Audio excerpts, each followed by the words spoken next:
Cele mai frumoase 5 povești. Haideți pentru început să începem cu Albă ca zăpada. Albă ca zăpada.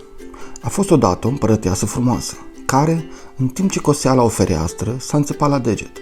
O picătură de sânge a căzut pe zăpada albă.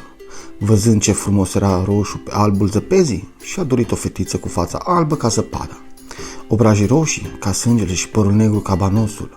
Dorința ei s-a împlinit, dar la nașterea fetiței împărăteasa a murit. Fetiței i-au pus numele Albă ca zăpada. Împăratul și-a luat altă soție. Era o femeie foarte frumoasă, dar foarte trufașă și tare rea. Era atât de mândră de frumusețea ei încât nu suferea pe altcineva să o ia înainte. Avea o oglindă fermecată, pe care o întreba în fiecare zi: oglindă, oglinjoară, cine e cea mai frumoasă din țară? De fiecare dată oglinda îi răspundea: măria ta e cea mai frumoasă din țară. Dar într-o zi, la întrebarea obișnuită, oglinda a răspuns: frumoasă ești, creasă, ca ziua luminoasă, dar albă ca zăpada e mult, mult mai frumoasă. Mama vitregă a început să o urască pe fetiță.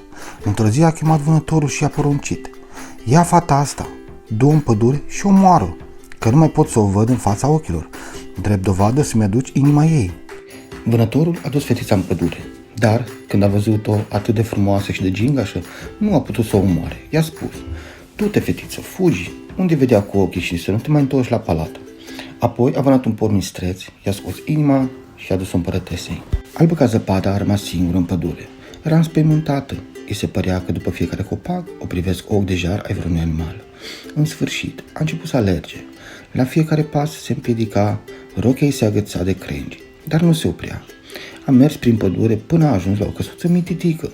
A bătut la ușă, dar nu i-a răspuns nimeni, așa că a intrat. A rămas în prag, uimită de curățenia și ordinea ce domneau în căsuță. Înăuntru, toate lucrurile erau mici. În mijlocul camerei era o masă lungă cu 7 scaunele în jurul ei.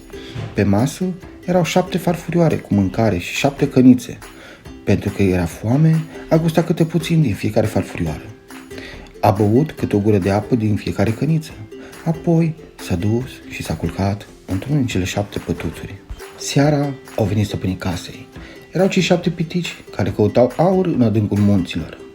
S-au apropiat de masă și au început să strige: cine a mâncat din farfurioara mea? Cine a mușcat din pâinea mea? Dar din cănița mea cine a băut?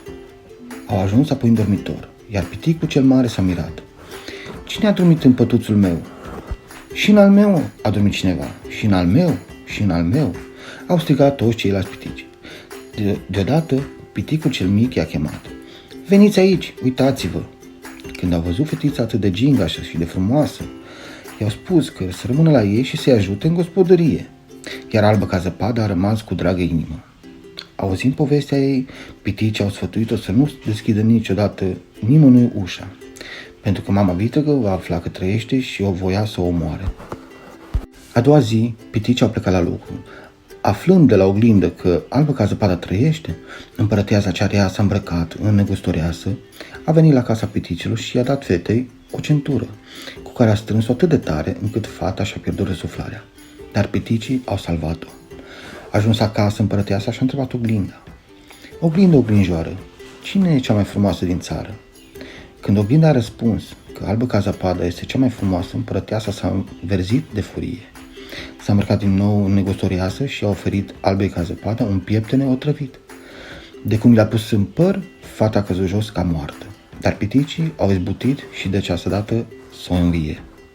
A treia oară, împărăteasa a otrăvit un măr pe jumătate și, îmbrăcată în negustorioasă, a plecat la pitici. A început să se plimbe sub fereastră și să-i strige: mere, mere frumoase! Hai, dragă mătușii, să-ți dau mere! Nu am voie să deschid la nimeni. Uite, ia mărul ăsta pe fereastră. Nu am voie să primesc nimic, mătușă. De ce, dragă mătușii, ți-e frică să nu te otrăvesc? Uite, eu o să muși din mărul acesta, vezi? Nu am pățit nimic.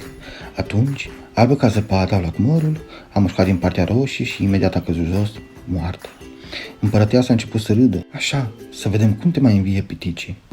S-au speriat piticii când au găsit-o zăcând pe jos, fără suflare.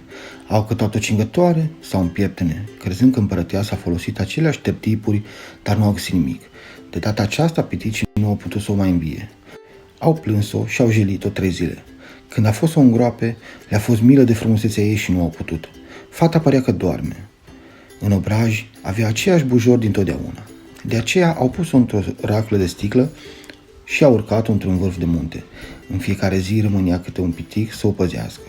Animalele pădurii veneau și ele să o jelească, pentru că fata se purtase frumos cu fiecare dintre ele. Au venit și un corb, o buvniță și o porumbiță, care au rămas mult timp în pomii de pe margine. Timpul trecea și Albă ca zăpada rămânea la fel de frumoasă. Într-o zi a trecut pe acolo un prinț, care văzând-o pe Albă ca zăpada s-a îndrăgostit de ea. A cerut piticilor racla să o ducă la palatul său.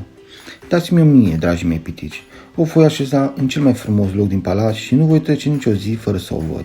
Vă rog, dați-mi-o, simt că fără ea nu pot să trăiesc. Și atât s-a rugat încât piticii au dat voie să ducă racla la palat. Când au ridicat-o, unul dintre servitori s-a împiedicat. Mărul otrăvit a sărit din gâtul fetei și aceasta a deschis ochii. Bucuria prințului nu avea margini. I-a spus că el a îndrăgit-o și a cerut-o de soție. Albă ca zăpada l-a îndrăgit și ea, pentru că prințul era un voinic frumos și curajos. Au plecat împreună la palat, unde au făcut o nuntă mare, la care au poftit toți împărații din vecini. A fost poftit și tatăl fetei și piticii, care le-au rămas buni prieteni pentru toată viața. Cât despre mama vitregă cea rea, când a aflat că Albă ca zăpada trăiește și a ajuns împărăteasă, a plecat în lume și nimeni nu a mai aflat nimic despre ea. Iar Albă ca zăpada a trăit fericită mulți ani alături de prințul ei.